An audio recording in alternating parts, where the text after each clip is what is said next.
Inodore, invisible, mais radical. Les armes chimiques. Sans le port d'un masque, elles tuent en quelques minutes sans sommation. Et ne font aucune différence entre les militaires et les civils.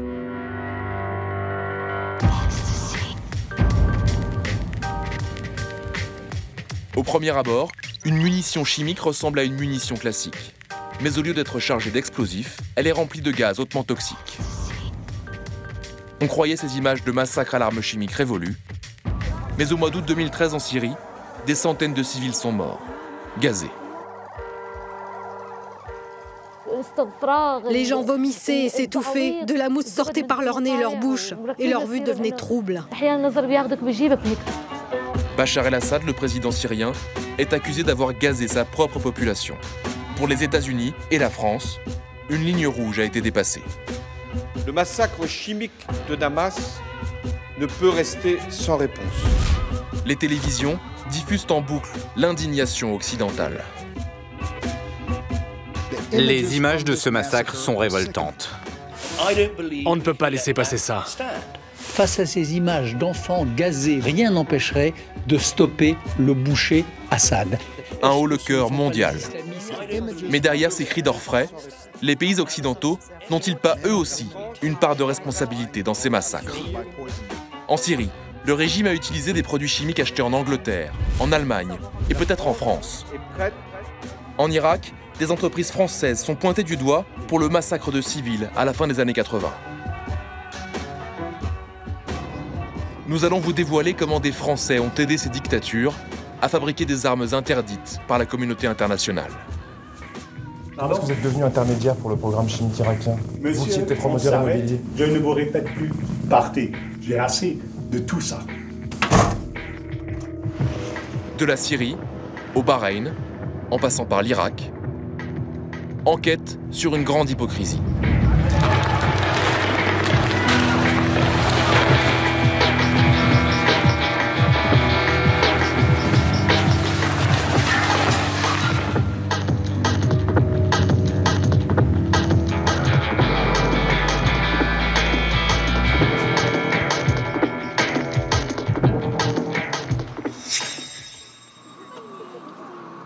Le 20 août 2013, à Damas, le soleil se couche sur la Ghouta, une banlieue résidentielle de la capitale syrienne. Nous sommes à la veille de l'une des pires attaques chimiques de l'histoire. À 3 heures d'avion de Paris, la Syrie est à feu et à sang depuis 2011.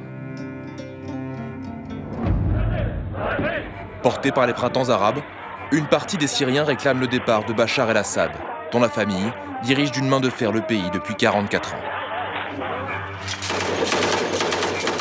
Mais la révolution pacifique a tourné à l'affrontement armé. À ce jour, 160 000 morts. La majorité d'entre eux tués par des armes conventionnelles. Le 21 août 2013, un cran supérieur dans l'horreur va être franchi. Des armes chimiques vont être utilisées. Le massacre va avoir lieu dans la banlieue est de Damas, la Ghouta. Il n'existe aucune image de l'attaque chimique en elle-même. Mais selon une enquête de l'ONU, des missiles comme celui-ci ont été remplis de plusieurs litres de sarin. Le sarin, une arme terrifiante. Une goutte suffit à s'attaquer à tout le système nerveux et provoquer la mort par asphyxie. En quelques minutes. Ce jour-là, des litres sont déversés sur le quartier de la Ghouta.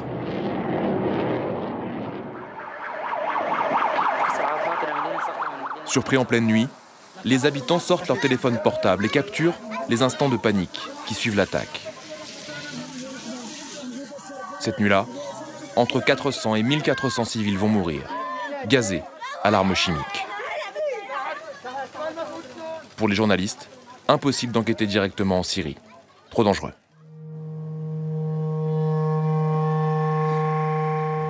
Alors, nous sommes allés dans le désert de Jordanie, tout près de la frontière syrienne, pour retrouver des survivants de l'attaque. Ils vivent dans le camp de réfugiés de Zaatari, cette longue tache blanche dans le désert. 100 000 Syriens vivent ici, dans des logements de fortune et des conditions difficiles, mais loin de la guerre.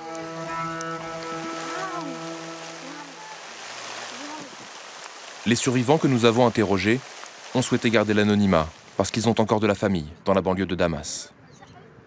Fariza habitait la Ghouta. Les gens ont commencé à frapper à la porte en criant « Chimique, chimique !» Nous, on s'est dit, c'est comme d'habitude. Les gens disent souvent que c'est une attaque chimique et les voisins nous conseillaient de partir très vite. Mais nous, on a choisi de rester. Mohamed, lui aussi, vivait à la Ghouta. Quand il entend les bombardements dans la nuit, il se précipite au secours des blessés. Nous sommes allés dans les hôpitaux de fortune chercher nos proches. Nous avons visité tous les hôpitaux, un à un. Pour la première fois de l'histoire, les minutes qui suivent une attaque chimique sont filmées par les téléphones portables des habitants. Les images sont difficilement soutenables.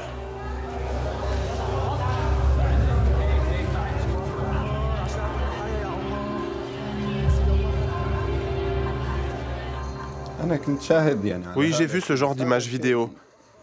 Mais croyez-moi, ce n'est rien par rapport à la réalité, qui était terrible.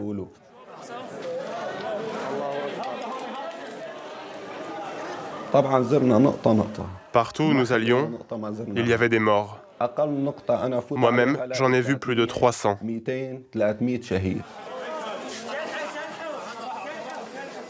Bave abondante,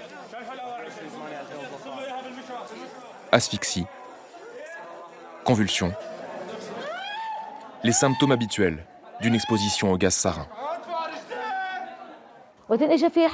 Les médecins avaient à peine le temps de s'occuper d'un patient que tout de suite un cas plus grave arrivait. Les gens paniquaient tellement.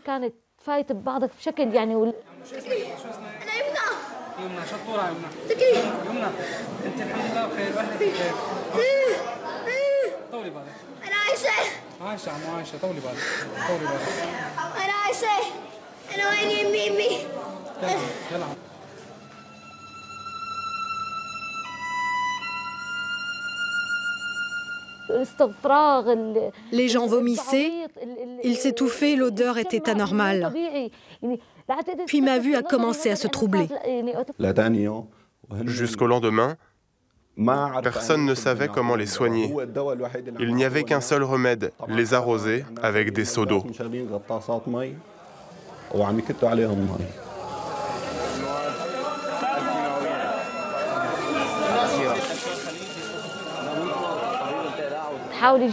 Ils nous ont fait respirer du vinaigre pour arrêter la nausée. Mais ça ne marchait pas. Ça nous rendait encore plus malades. Mon frère est mort.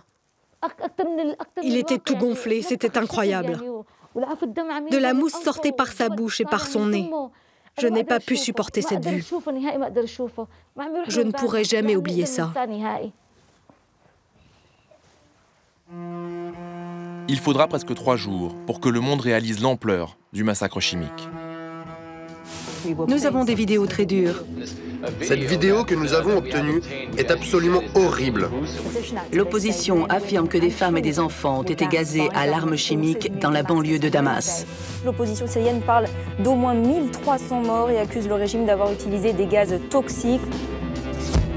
Pour Paris et Washington, Bachar el-Assad est allé trop loin. Les capitales occidentales menacent. Après l'utilisation d'armes chimiques par Assad, c'est dans l'intérêt de notre sécurité nationale de procéder à des frappes militaires ciblées. Je le dis ici avec la force nécessaire. La France est prête à punir ceux qui ont pris la décision infâme de gazer des innocents. Un des anciens conseillers diplomatiques du président nous reçoit au Quai d'Orsay. Romain Nadal nous explique ce qui se cachait derrière les mots du président ce jour-là. La décision infâme de gazer des innocents. Ce qui est en jeu là, c'est une intervention militaire directe. Une intervention militaire sous la forme de frappe pour anéantir ou affaiblir les capacités du régime syrien à utiliser les armes chimiques contre sa population. Oui, c'est ce qu'indique le président de la République devant la communauté internationale, c'est la position qu'il prend au nom de la France après le massacre de la Ghouta.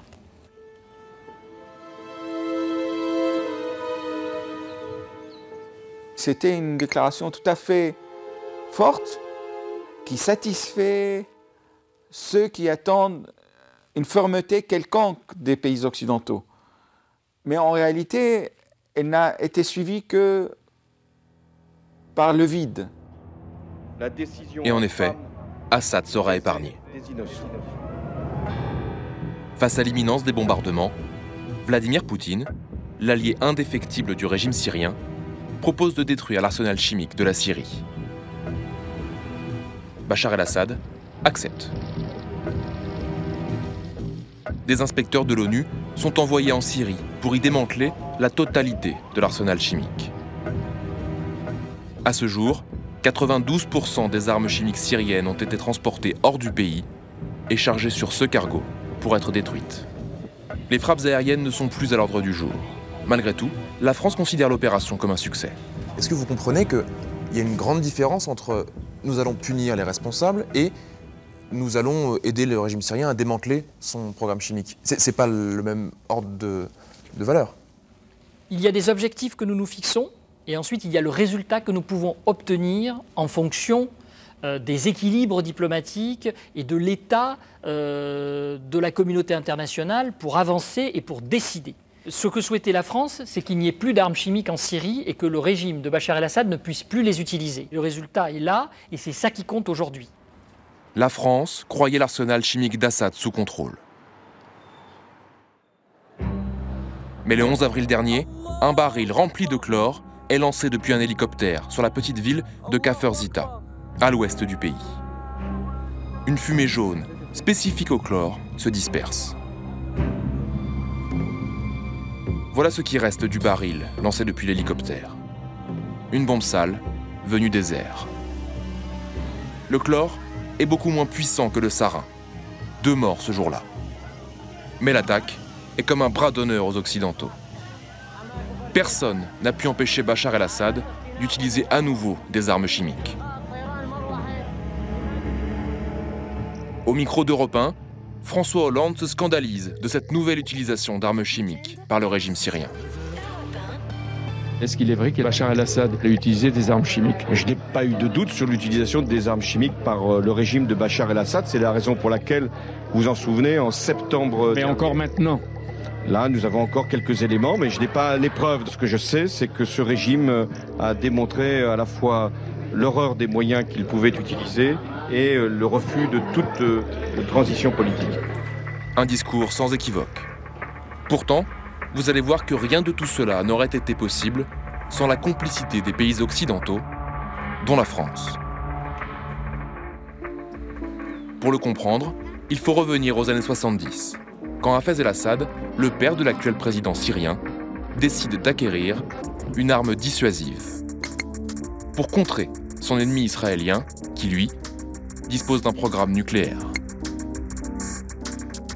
Sa solution, l'arme chimique qu'on appelle le nucléaire du pauvre. À fabriquer, c'est un jeu d'enfant. Les produits de base d'une arme chimique sont souvent des substances en vente libre pour des usages civils. Alors ça, c'est un produit qui s'appelle le fluorure de sodium, qui est un produit courant que l'on peut trouver dans des substances comme les dentifrices, par exemple, ou autres. Ça va un dentifrice ici. Ce fluorure de sodium, mélangé avec des dérivés du phosphore, va servir par la suite à préparer le sarin, tout simplement. Donc, le sarin... Le sarin, c'est l'arme chimique dont va s'équiper en priorité le régime syrien.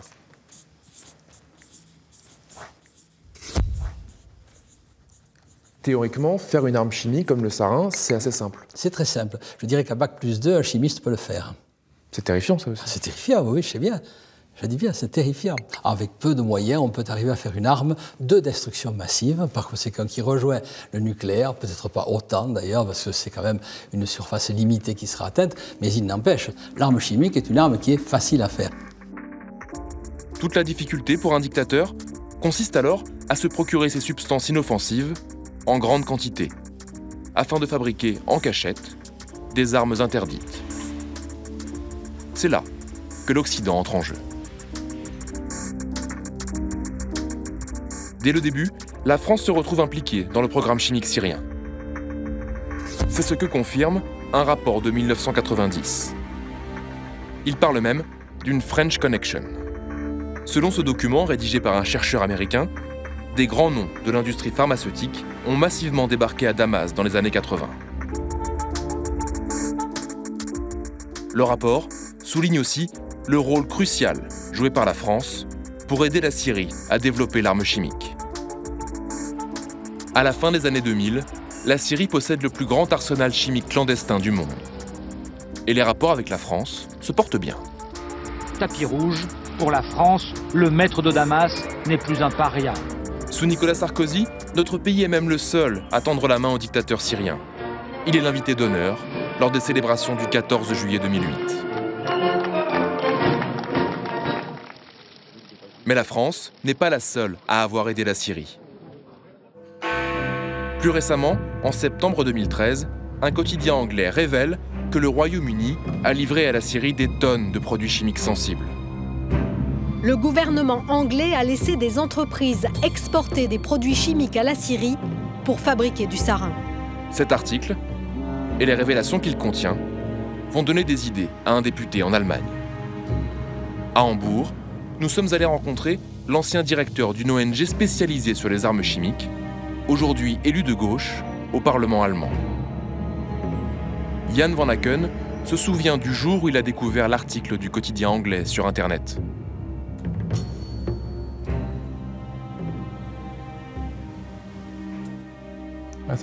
Je crois que le voilà. C'est celui-là. C'est l'article de The Independent que j'ai vu sur Twitter et qui disait que le gouvernement anglais avait vendu à la Syrie. C'était le 2 septembre.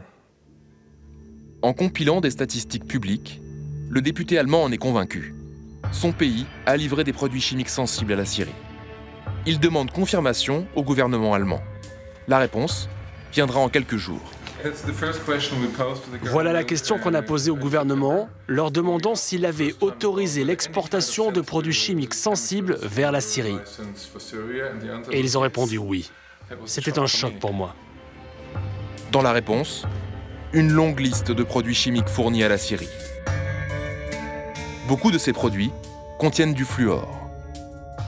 Souvenez-vous, c'est un des ingrédients qui entre dans la composition du dentifrice, mais qui peut aussi servir à faire du sarin. L'Allemagne en a exporté plus de 100 tonnes vers la Syrie entre 2002 et 2006. Comment pouvez-vous vendre un produit qui peut être utilisé pour faire du sarin à un pays dont vous savez qu'il fait du sarin? Je ne pensais pas ça possible. Et le gouvernement s'est justifié? Ça, c'est la partie ridicule.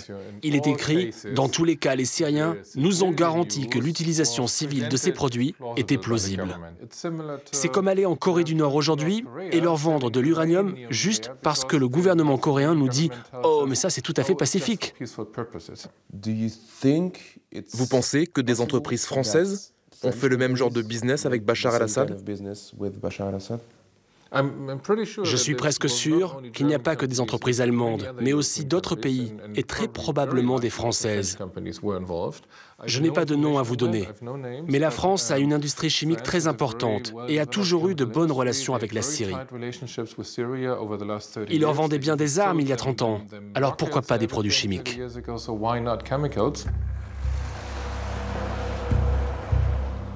Comme l'Allemagne, comme l'Angleterre, la France a-t-elle récemment exporté des produits chimiques sensibles vers la Syrie? Deux substances notamment posent question. La triéthylamine et la monoisopropylamine. Ces deux produits servent d'habitude à faire des herbicides. Mais la Syrie les a utilisés pour faire du sarin. Ces deux produits ont un code international, le 29-21-19. La France a-t-elle vendu des produits de la catégorie 29-21-19 à la Syrie? Pour le savoir, il faut se rendre sur ce site de l'ONU, qui répertorie tous les échanges commerciaux dans le monde. Nous découvrons qu'entre 2006 et 2010, des tonnes de produits chimiques, encodés 29-21-19, ont bien été vendus par la France à la Syrie. 69,1 tonnes en 2006, 15,6 tonnes en 2007, et enfin 10,7 tonnes en 2010, un an avant la Révolution. Au total, 95,4 tonnes envoyées en Syrie. Seul problème, le code 29-21-19 englobe environ 200 substances différentes. Pour savoir si les livraisons françaises contenaient de la triéthylamine et de la monoisopropylamine, il faut le demander à la seule administration française qui connaît le détail de nos exportations, les douanes. Après plusieurs mois d'attente, nous avons fini par obtenir une réponse par mail. Ce sont des produits qui ont des usages très larges dans l'industrie chimique. Ils ne sont pas soumis à autorisation d'exportation. Par conséquent, il n'est pas possible de savoir si les exportations de ces produits ont eu lieu. En clair, l'utilisation civile de ces deux substances est tellement large qu'elle n'est pas soumise à surveillance. La France est incapable de dire si elle en a vendu ou non à Bachar el-Assad. Les armes chimiques, c'est une longue histoire pour les Européens. Tout a commencé en 1917, lors de la Première Guerre mondiale. À Ypres, en Belgique, les Allemands bombardent les Français avec du gaz moutarde.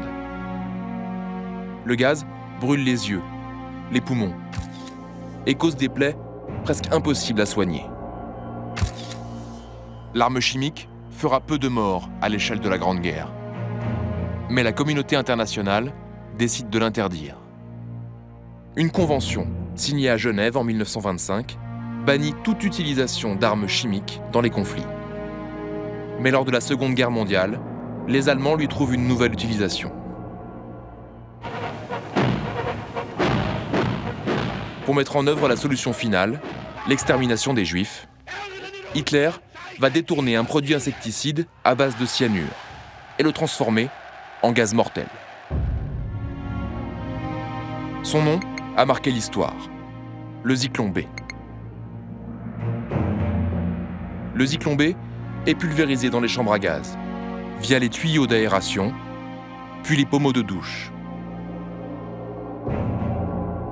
Le Zyklon B va tuer des millions de personnes dans les camps de la mort. Il était fabriqué principalement en Allemagne, mais aussi, c'est moins connu, en France. Pendant toute la guerre, ce village français de l'Oise, Villers-Saint-Sépulcre, a massivement produit du Zyklon B pour l'Allemagne nazie. Tout se passait dans cette usine de pesticides, aujourd'hui abandonnée. Corinne Lanoué est membre d'une association de recherche historique sur le village. Dans le village, personne n'a envie d'en parler. Au contraire, tout le monde se ferme. On préfère oublier plutôt que de parler de cette période. On n'a pas envie d'être lié à cette image de collaboration. En 1940, l'usine française passe un accord avec les occupants allemands. Ces derniers vont commander de plus en plus de Zyklon B. Et les bénéfices seront partagés, 50-50. Au mémorial de la Shoah, à Paris, dans les sous-sols, sont préservées des photos rares. Elles ont été prises par un des employés de l'usine en 1942. On y découvre des ouvriers avec des boîtes de Zyklon B, dont l'étiquette est rédigée en français.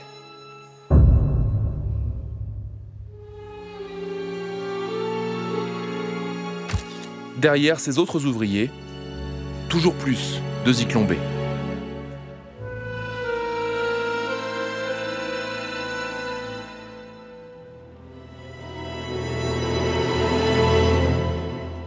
Annie Lacroix-Rize a passé plus de 25 ans à étudier la collaboration des entreprises françaises avec l'occupant allemand. C'est à elle que l'on doit cette découverte. Le jour, ça doit être en 1996, je crois, où j'ai découvert ce dossier-là, j'ai vraiment eu l'impression d'avoir découvert un diamant. Hein. Ces diamants, ce sont les archives de l'occupant nazi, laissées sur place à la Libération. Ils prouvent l'augmentation massive de la production de Zyklon B en France, et ce dès 1940. Au début, l'usine de Villers-Saint-Sépulcre produit 1 tonne de Zyklon B par an. 4 ans plus tard, les chiffres ont explosé. Nous voici en mai, quantité en tonnes, et nous avons toujours notre usine Villers-Saint-Sépulcre, 37 tonnes, pour 1 mois. 70 ans après, d'autres historiens doutent que ce gaz fabriqué en France ait été utilisé dans les chambres à gaz. Moi, je veux bien qu'il ait servi à tout, sauf à l'extermination des Juifs. Mais comme il a augmenté d'une manière, pour le coup, tout à fait stratosphérique à l'époque où on assassinait les Juifs en masse à Auschwitz, eh bien, ma foi, la France qui a tout vendu à l'Allemagne a aussi vendu du gaz qui a servi à tuer des Juifs.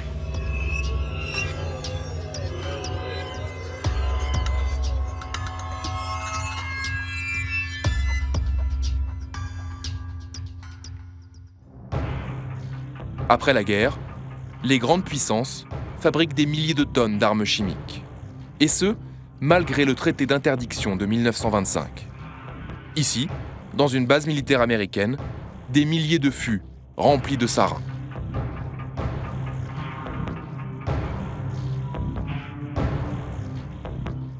La France n'est pas en reste. Jusqu'en 1978, elle teste en secret ses armes chimiques dans le désert algérien.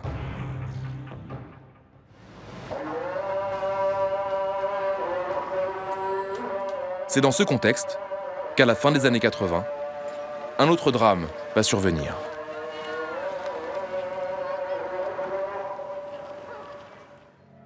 Cela s'est passé en Irak, dans une petite ville de l'est du pays, toute proche de la frontière iranienne, Halabja. 1988, la population kurde de la ville vit la guerre au quotidien depuis 8 ans. Depuis septembre 1980, l'Irak, de Saddam Hussein, mène une guerre sans merci à son voisin l'Iran, de l'ayatollah Khomeini. Dans ce conflit, les habitants d'Halabja, persécutés depuis des années par Saddam Hussein, ont choisi d'apporter leur soutien à l'Iran. Considérés comme des traîtres, ils vont le payer en mars 1988. L'état-major irakien va décider de punir toute la ville en la gazant à l'arme chimique. Un plan décidé par Ali Hassan al-Majid, le cousin de Saddam Hussein, qui dirige tout le nord du pays. Quelques semaines avant l'attaque, il annonce son projet lors d'une réunion entre officiers.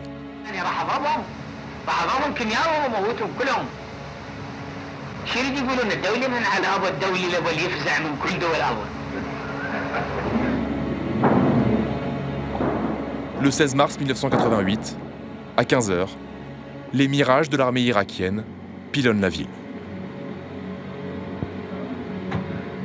Certains obus contiennent du sarin, d'autres du gaz moutarde.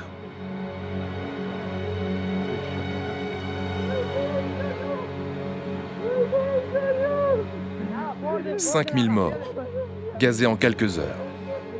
Même dans les tranchées de la Première Guerre mondiale, l'arme chimique n'aura jamais tué autant de monde en si peu de temps. «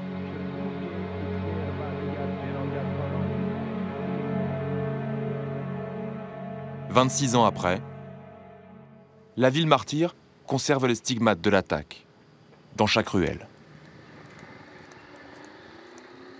Hekmat Abdullah était adolescent le jour de l'attaque. Il a grandi dans ce quartier où presque rien n'a changé depuis le 16 mars 1988. Du haut de la rue jusqu'aux maisons tout en bas, tout le monde a perdu des proches, au même moment. Ici, c'était un quartier central, et plusieurs bombes ont atterri dans le secteur. Vous voyez, une des bombes est tombée là-bas.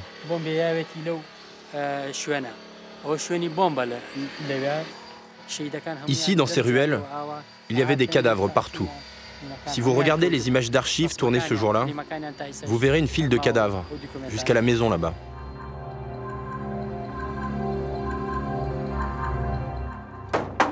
Hekmat a souhaité nous montrer la maison où il a grandi. On peut entrer? D'autres gens y habitent aujourd'hui. Car pour Hekmat, le souvenir est trop lourd. Dans cette maison, il a perdu 9 membres de sa famille, dont ses frères et sœurs et ses parents. Il tient à nous emmener dans la cave. Fuyant les bombardements, 100 personnes s'y sont abritées ce jour-là. Mais en se réfugiant ici, elles se sont condamnées à mourir asphyxiées. Car le sarin et le gaz moutarde sont plus lourds que l'air et descendent droit en sous-sol. 26 ans après le massacre, la ville soigne doucement ses cicatrices. Celles des survivants, elles, sont indélébiles.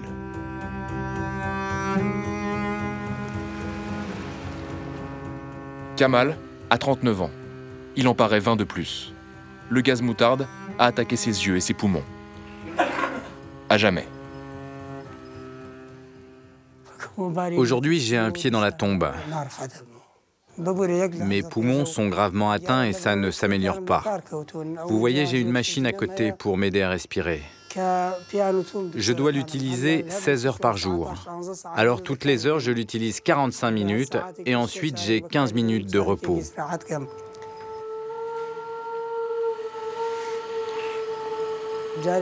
J'ai vraiment besoin d'oxygène pour respirer. Si je n'ai pas d'électricité, la machine ne fonctionne pas. Je pourrais mourir à n'importe quel moment.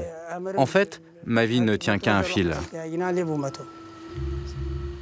Petit à petit, les poumons de Kamal se bouchent. Aujourd'hui, il lui reste moins de 20% de capacité respiratoire. Et il n'y a aucun traitement. En pleine interview, coupure de courant dans le quartier, comme presque tous les jours.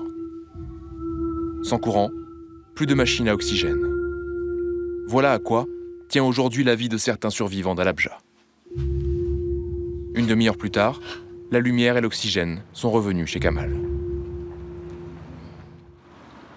Aujourd'hui, les habitants d'Halabja veulent comprendre comment Saddam Hussein a pu commettre un tel crime. Au cimetière, nous avons rendez-vous avec Loukman Mohammad.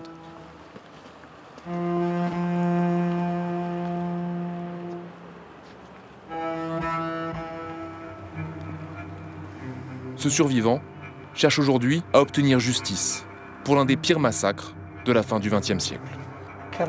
Les familles des victimes veulent aujourd'hui poursuivre les coupables de ces atrocités et que leur degré de responsabilité soit enfin établi. Parmi les responsables pointés du doigt, des entreprises françaises. Car vous allez le voir, notre pays est indirectement complice du massacre.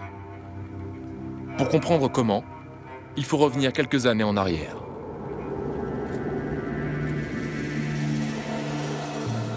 Au début des années 70, Saddam Hussein est l'homme fort de l'Irak. Un partenaire commercial très courtisé par l'Occident.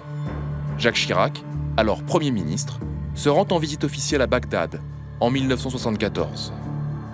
Nous avons, au cours de ces entretiens, examiné toute une série de très grands problèmes, de très gros contrats, et nous avons effectivement procédé à leur signature. Parmi ces contrats, des avions de chasse Mirage et des missiles Exocet.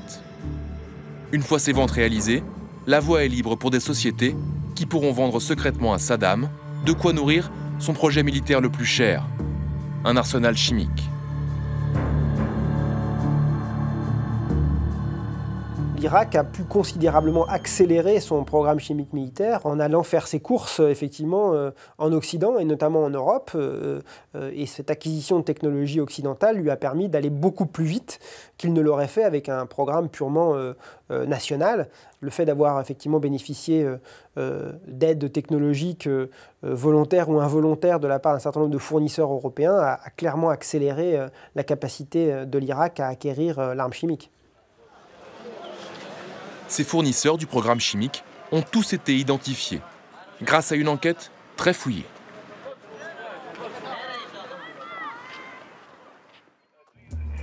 « 1991, des inspecteurs de l'ONU débarquent en Irak. Pendant 5 ans, ils vont avoir 2 missions. La première, détruire les stocks d'armes chimiques. La deuxième, visiter les usines et lister tous les fournisseurs, ceux qui ont vendu les produits chimiques et ceux qui ont vendu cuves et réacteurs pour les mélanger afin d'en faire des armes. Cette liste de tous les fournisseurs du programme chimique irakien ne sera jamais publiée. Nous en avons obtenu une copie. On y trouve des centaines d'entreprises qui ont fourni l'Irak. Parmi elles, plusieurs françaises. Comme De Dietrich, par exemple, qui apparaît 189 fois dans la liste de l'ONU. Cette multinationale du chauffage et de l'électroménager emploie 1300 personnes dans le monde. Une offre innovante et dans l'air du temps, c'est la promesse du confort durable de Dietrich. Mais ce ne sont pas des poêles à bois que De Dietrich a vendus à l'Irak. Entre 1984 et 1988, l'entreprise française a fourni des cuves, des réservoirs, des réacteurs. Du matériel indispensable pour mélanger de grandes quantités de produits chimiques et résister aux acides les plus corrosifs. Ce matériel sert d'habitude à fabriquer des médicaments ou des pesticides. Mais dans ce cas, il a été détourné par Saddam pour fabriquer des armes chimiques. De retour en France, munis du document confidentiel qui les désigne comme fournisseurs de l'Irak, nous voulons interroger De Dietrich, l'entreprise la plus souvent citée.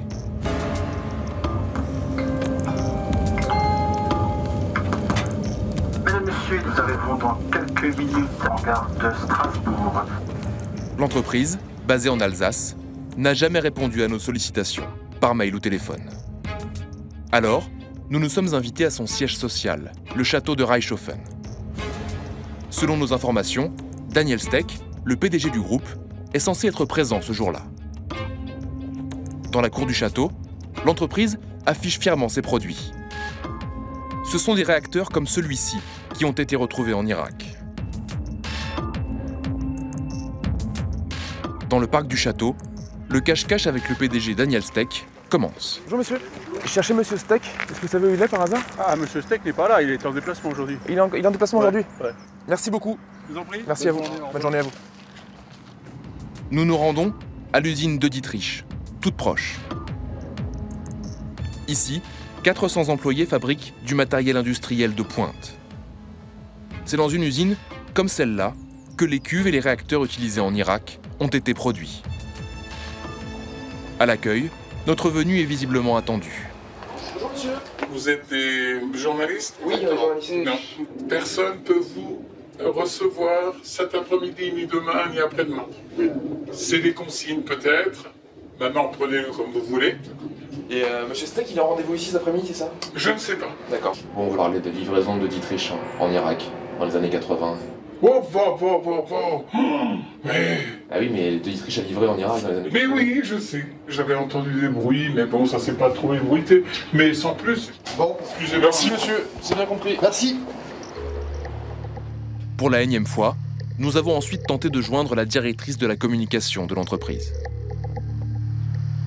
Et pour la énième fois, nous ne parlerons qu'à son répondeur. Votre correspondant n'est pas joignable pour le moment. Veuillez laisser votre message après le bip sonore. Selon mes documents, le nom de Dietrich apparaît plus de 180 fois dans la liste des fournisseurs du programme chimique irakien. Est-ce que Dietrich savait que ce matériel est exporté en Irak à des fins d'utilisation dans le programme chimique militaire? C'est une question assez simple, mais pour l'instant, vous ne m'avez pas donné de réponse. À très vite, j'espère, c'est urgent. Dietrich ne nous rappellera jamais. Mais en octobre 2013, son PDG, Daniel Steck, affirmait au Nouvel Observateur: Nous n'avons jamais exporté vers l'Irak. Maintenant, je ne sais pas ce qu'ont pu faire des intermédiaires. Nous nous intéressons à un des intermédiaires qui a négocié la vente des produits de Dietrich en Irak. Il habite dans la banlieue de Mulhouse.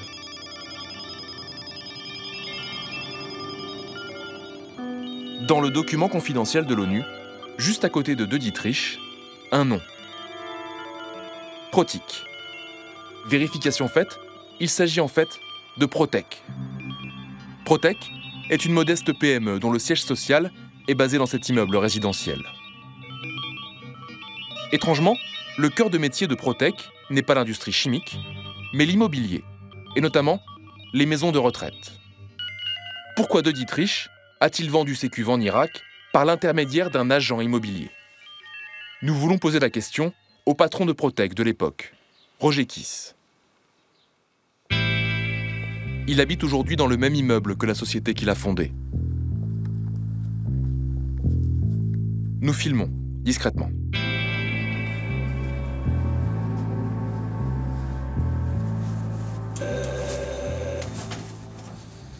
Bonjour monsieur Kiss. Oui, monsieur, oui. Je m'appelle Jean-Baptiste Renaud, je suis journaliste, je travaille pour Canal+, et je voulais savoir si on peut vous poser des questions écoutez. Sur votre rôle d'intermédiaire sur le programme irakien. Le moment venu, nous donnerons tout ce qu'il faut à la justice. Et maintenant, on s'arrête. On s'arrête, s'il vous plaît. Mais comment est-ce que vous êtes devenu intermédiaire? Comment est-ce que vous êtes devenu intermédiaire pour le programme chimique irakien? Monsieur, vous qui étiez promoteur immobilier. Je ne vous répète plus, partez. J'ai assez de tout ça. Est-ce que vous regrettez d'avoir été intermédiaire? Roger Kiss en disait un peu plus dans une interview au Nouvel Observateur en octobre 2013. Il renvoie la balle à de Dietrich. Ces sociétés savaient parfaitement que leurs produits allaient en Irak.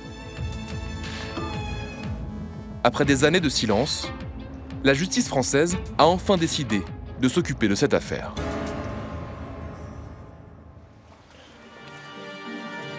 En Irak, l'homme qui attaque les entreprises occidentales compromises, c'est lui, Gabriel Mayron. C'est un ancien avocat fiscaliste basé à Chicago. Et rien ne le prédestinait à défendre les victimes du massacre chimique d'Al-Habja.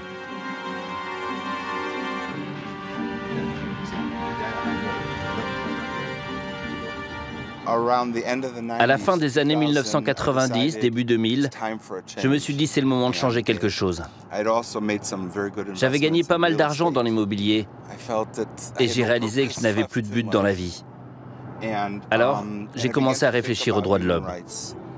Avec son associé depuis 6 ans, il se concentre sur les entreprises qui ont permis à l'Irak de bâtir son arsenal chimique. C'est incroyable que tous ces gens aient aujourd'hui une impunité totale. Qu'ils puissent profiter de leur argent, de ces millions gagnés sur le dos de tant de destruction, de tant de morts. Pour moi, c'est inconcevable de vivre dans un monde où personne n'est tenu responsable de ça.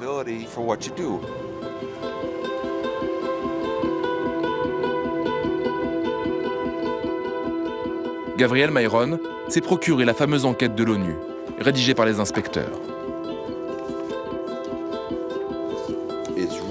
C'est vraiment un document très important, un point de départ essentiel pour notre plainte. Parce que jusqu'ici, les fournisseurs du programme chimique étaient restés cachés. Mais l'avocat se heurte à un problème. À l'époque, la vente de ce matériel à l'Irak n'est pas soumise à embargo. Elle n'est donc pas illégale. L'avocat veut donc prouver que les entreprises ne pouvaient ignorer que l'Irak risquait d'utiliser leur matériel pour faire des armes chimiques.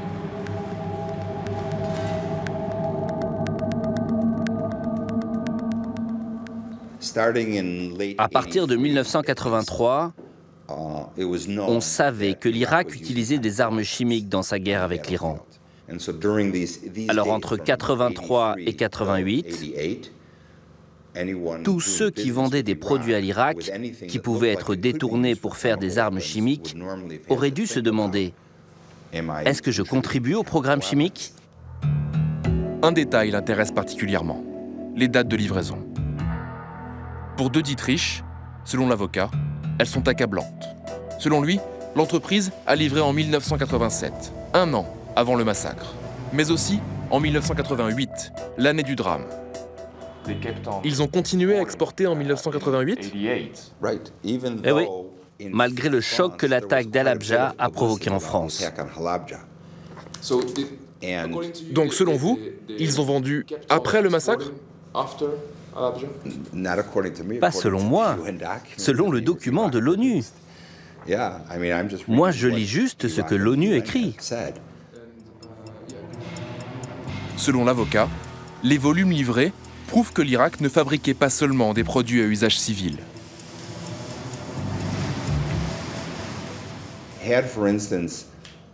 Fallait-il autant de matériel pour faire des pesticides? Écoutez, pour faire un pesticide, vous avez besoin de substances 10 000 fois moins toxiques que pour faire une arme chimique. Alors pourquoi autant de matériel? Peut-être qu'on pensait que l'Irak voulait approvisionner le monde entier en pesticides pour les 50 ans à venir. Avec ces éléments, au mois de juin dernier, Gabriel Meïron est allé déposer plainte contre X pour complicité d'assassinat au palais de justice de Paris. Une plainte jugée recevable par le pôle chargé des crimes contre l'humanité.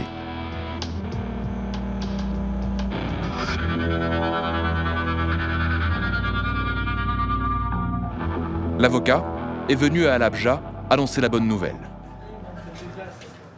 Parmi ses 2000 clients, Souiba Saïd Kadir. C'est Gabriel, l'avocat. Après vous, madame. Le jour de l'attaque, le gaz moutarde l'a rendu aveugle.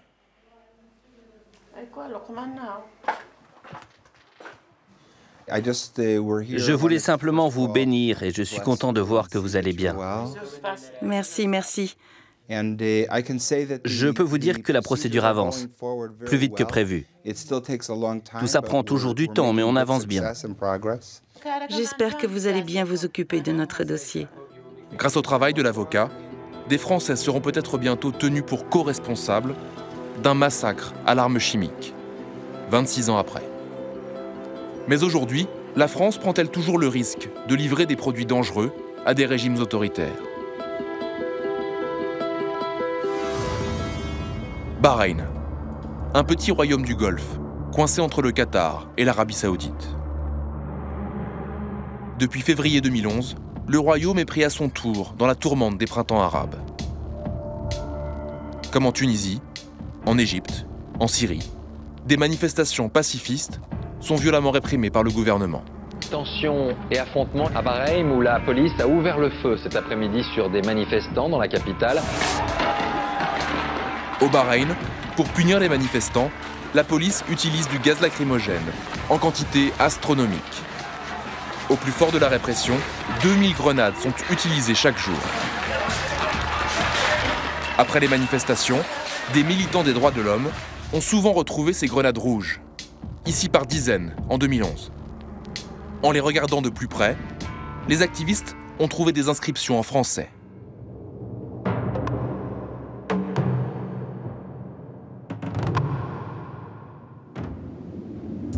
Un de ces activistes, Reda Al-Fardan, a réussi à remonter jusqu'au fabricant de ces grenades. Ce qu'on a découvert, c'est que le fabricant s'appelle Alcetex. Et c'est une entreprise française. Sur leur site internet, il y avait des catalogues de leurs produits. Et là, c'était très clair. Aucune autre entreprise ne fabrique ce type de grenades. Elles étaient toutes sur leur site. Alors, ils sont pris la main dans le sac. Alors que la répression bat son plein, le ministère de la Défense interdit notamment à Alcetex de continuer à exporter vers le Bahreïn.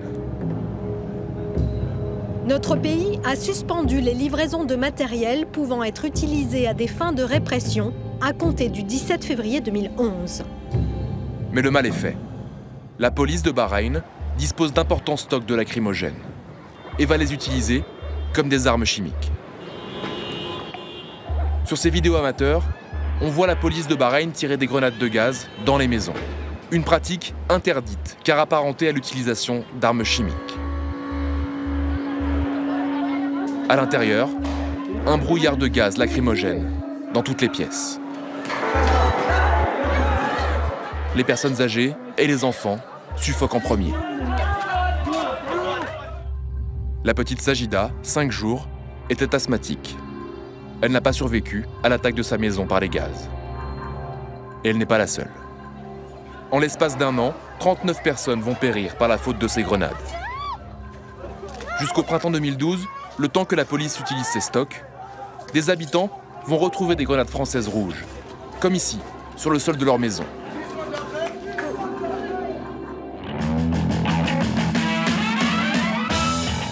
Nous nous sommes rendus au Millipol, le grand supermarché des armes, où Alcetex a un stand. Nous voulons demander à l'industriel français s'il se sent responsable de l'utilisation de ces produits au Bahreïn. Discrètement, nous parvenons à filmer les grenades rouges, un produit très prisé par les acheteurs étrangers. Notre caméra est repérée, nous ne pourrons pas nous approcher. Je vous demande de ne pas filmer à l'intérieur du stand, s'il vous plaît. Pourquoi filmer juste les produits? Non, mais depuis là, on a pas envie que vous filmiez les produits. Voilà. Non plus, s'il vous plaît.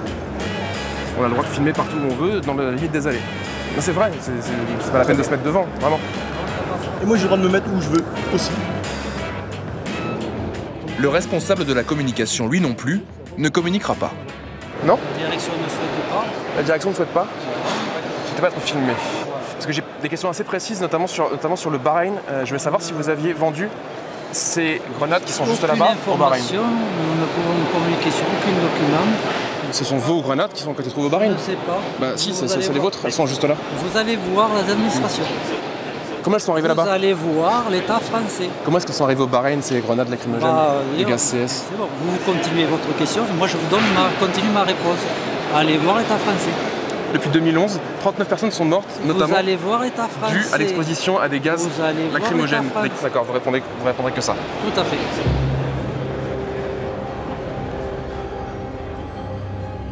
Au mois de mars dernier, nos sources sur place nous font parvenir des photos. Elles montrent des grenades Alcetex au Bahreïn, en février 2014, soit 3 ans après l'interdiction d'exporter.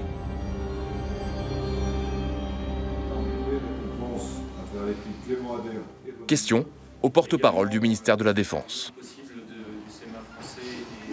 Bonjour, Jean-Baptiste Renaud pour Canal+. Selon mes informations, on a trouvé au Bahreïn, au mois de février dernier, des grenades lacrymogènes françaises de marque Alcetex.